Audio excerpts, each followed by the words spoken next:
반갑습니다. 허브경제TV 서현도 전문가입니다. 이번에 같이 볼 종목은 대한항공입니다.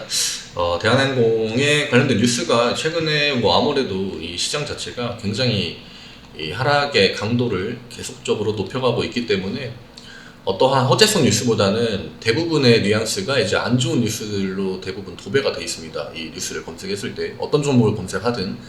그리고 여기에 플러스 약간의 희망 고문 같은 그런 느낌의 주가는 미친 듯이 빠지고 있지만 이러한 부분 때문에 살아날 가능성이 높다, 약간 이런 식의 뉘앙스가 많은데, 지금은 그 어떠한 뉴스 하나하나에 민감하게 반응할 필요까지는 없어 보입니다. 어쨌든 호재든 악재가 나온다고 해도 대부분의 종목들이 지금 다 큰 폭으로 하락하고 있기 때문에 이게 악재 때문에 떨어졌다 이렇게 의미 부여 못하고, 또 호재가 있어도 지금 시장의 흐름을 거스르고 주가가 훨훨 날아간다, 이런 움직임을 기대 안 하시는 게 좋고, 요즘 같은 때는 오히려 호재 나오고 어느 정도 올라가려고 할 때 외국인이나 기관이나 이 대량의 폭탄을 동반한 이 추세가 급전환되는 이런 현상들이 굉장히 많이 나오고 있기 때문에 이런 거는 조심하시는 게 좋을 것 같고, 지배구조 분석, 대한항공, 진에어, 인수시치불안, 경영권, 프리미엄, 이 얘기는 굉장히 제가 지난번에 얘기 드렸지만 이미 관련 뉴스가 몇십 개도 나왔었습니다.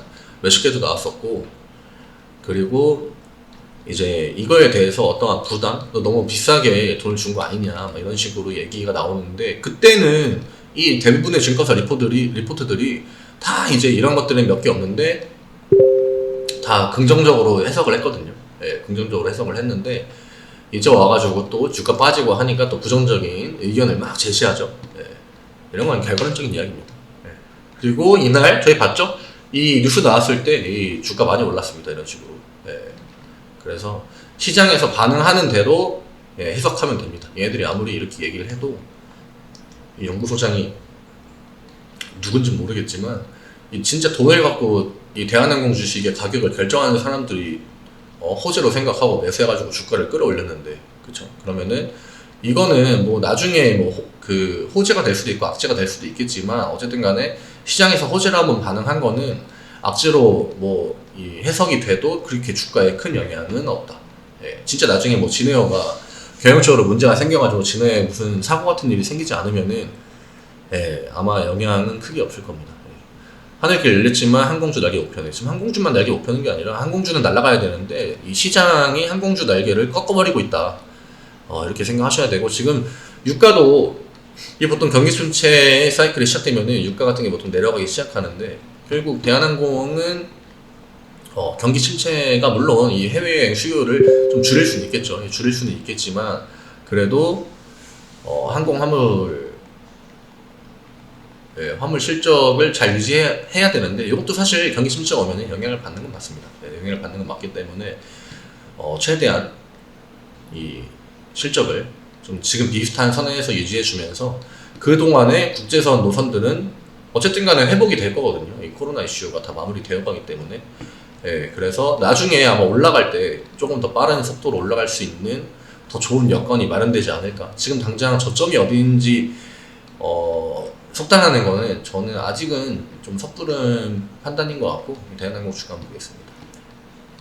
이 전저점들 구간에서 한번 내려오고 나서 이게 다 의미 있는 구간이긴 하거든요. 지금 25,000원, 이 라운드 피겨 구간을 볼 수 있는 25,000원은 오늘 종가 기준으로 살짝 이탈했습니다. 살짝 이탈했고, 이 아래 구간으로 본다고 하면은 다음 라운드 피겨 구간은 22,000원에서 23,000원, 23,000원 구간이 될 수 있겠고, 어디까지 떨어지던 간에 결국 이 떨어지는 와중에 국제선을 회복하고, 이 국제선을 회복하면은 화물 매출 비중이랑 그 다음에 이 국제 노선 이제 사람들을 실어 나르는 다른 나라로 데려다주는 그 매출 비중을 밸런스를 잘 잡아가면 되겠죠.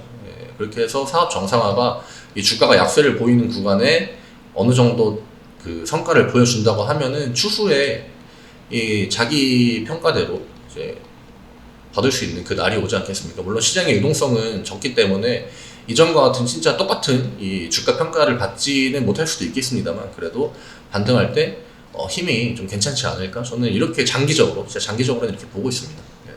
하지만 단기적으로 생각하고 들어오신 분들이나 이 나중에 내가 좀 시장에서 저점을 좀 잡아주고 내가 이 주가가 좀 싸다고 느껴질 때 이때를 좀 기회로 삼아야겠다 한다고 하시는 분들은 비중을 저는 이전에도 말씀드렸지만 줄여주시는 거를 권해드립니다. 나중에 뭐 주가가 진짜 쌀 때 그때 이제 올라오는 것 같다 했을 때 분할 매수해도 되거든요. 그래서 평균 단가 쭉 내리고 탄력이 붙은 구간에서 이 수익 전환이 좀 빨리 될 수 있겠죠.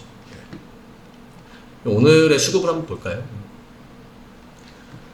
오늘 양매수가 들어왔네요. 양매수가 들어왔고 금투가 오늘 역시나 이 코스피를 굉장히 좀 방어를 해주려고 하는 모습을 보여줬는데 외국인의 매도가 이 코스피 전방위적으로 이렇게 삼성전자나 뭐 대형주들 진짜 시가총액이 큰 종목들에 미치는 외국인들의 수급이 크게 작용될 거예요. 그 이전에도 계속 이 외국인 대량 매도가 나올 때 절반 정도 가까이가 다 이제 삼성전자에서 나온 거였기 때문에 이런 대형주들의 외국인 수급과 이런 지금 대한항공과 같은 여기는 지금 플러스 찍혀 있거든요. 이런 수급이면은 사실 올라가야 돼. 네, 무조건 올라가야 되는데 시장의 하방 압력이 굉장히 강하고 오늘 기타 법인에서 또 대량 매도를 냈습니다. 대량 매도를 냈기 때문에 투신 매수하고 연기금도 매도를 굉장히 많이 했고 지금 어쨌거나 다 약간 포지션들이 자기들 살 방법을 최대한으로 궁리하고 있는 것이 아닌가. 그래서 오늘같이 양매수로 들어오는 날이 대한항공 같은 경우에는 굉장히 잦았는데 이 양매수가 이 주가에는 크게 영향을 미치지 못하고 있습니다. 예, 미치지 못하고 있고 다 약간씩 엇박자가 나고 있다. 예, 오늘 같은 수급은 굉장히 좋은 수급이지만 다 엇박자가 나고 있기 때문에 주가에 제대로 반영이 못 되고 이게 시장을 누구는 대한항공이 좋다고 보는데 계속 의견들이 엇갈리는 거죠. 나는 대한항공이 안 좋다니까 나는 판다. 그럼 주가 올라가려고 하다가 또 떨어지고 그래서 지금 이러한 사태들이 계속 나오고 있긴 합니다. 기관 쪽에서 이 매도가 강하게 나오면서 지금 구간까지 내려온 것도 맞고 결국 지금은 만약에 버티신다고 하면은 이러한 의미 있는 가격대 라운드 피겨 구간에서 어떠한 수급이 들어오는지 혹은 좋은 수급이 들어올 때 주가가 진짜 양봉이 한 4% 5% 나오는지 이런 부분들을 체크해야 될 것 같습니다. 최근에 시장이 굉장히 안 좋아가지고 분위기도 많이 안 좋고 리오프닝 기대해서 대한항공 매수하신 분들 굉장히 많으실 것 같은데 지금 봤을 때 리오프닝에 대한 이 걸림돌들은 다 제거가 하나씩 그래도 시간이 좀 늦어지고 있지만 걸림돌들은 제거가 되고 있는 상황인데 시장이 하방 압력을 굉장히 많이 주고 있다. 그래서 어떠한 그 정상적인 이 방향대로 가지 못하고 있기 때문에 환율 문제도 있고 뭐 금리 문제도 있고 그 시장 분위기도 있겠죠. 반대 매매 같은 것도 최근에 영향을 많이 주고 있고 이런 것들이 좀 개선이 돼야 어느 정도 시간이 지나고 소화를 해줘야 대한항공이 다시 한번 재평가를 받지 않을까 이렇게 생각합니다. 오늘 굉장히 힘든 장세가 됐을 것 같은데 수고 많으셨고 아래쪽에 카카오톡 아이디 HRB2019로 주식에 관한 어떤 것이든 문의 편하게 주시면 답변 드리도록 하겠습니다. 오늘 영상 여기서 마무리하겠습니다. 감사합니다.